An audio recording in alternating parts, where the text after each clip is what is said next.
Hello mga mami! So ngayon po is magluluto tayo ng kaldereta.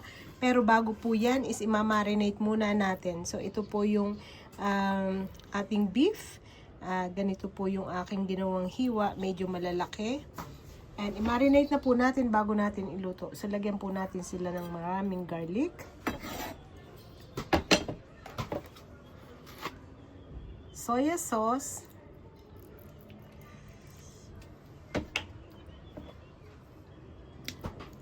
Patis or fish sauce,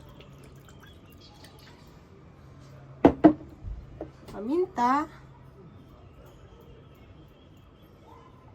and then lemon juice. Ayan. And then i-overnight ko lang po ito sa aming ref at bukas ko po ito lulutuin. Ito na po yung ating beef na minarinate ko overnight. Medyo iba na yung kulay niya kasi nilagyan po natin yan ng soy sauce. So ito na yung ating garlic at saka yung ating onion, carrots at saka potatoes, yung bell pepper natin, fresh tomato at saka itong ating tomato sauce, salt and pepper. Tara na po at atin nang iluto. Atin munang iprito yung bell pepper.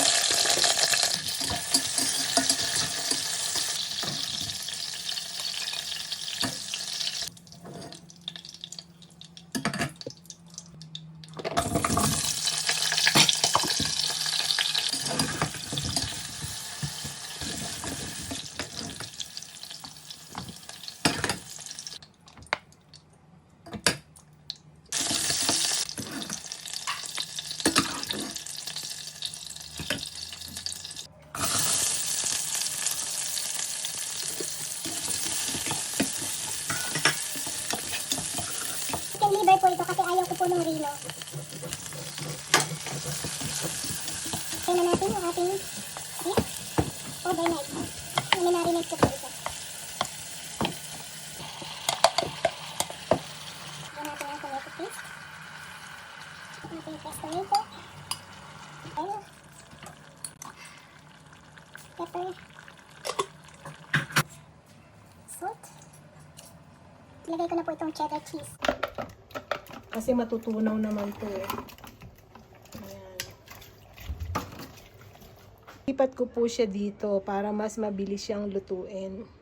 For natin. Bakit mainit ha? Ayan, ibaba mo pa. Ayan.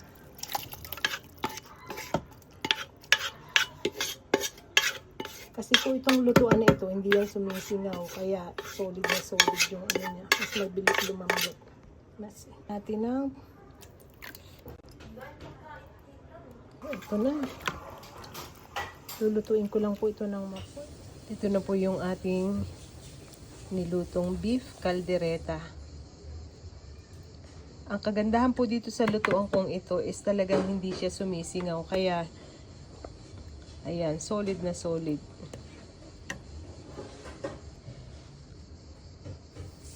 Ito na yung ating kaldereta. Tingnan nyo, oh. Ang lambot niya, pero hindi siya durog kasi hindi ko po yan hinalo.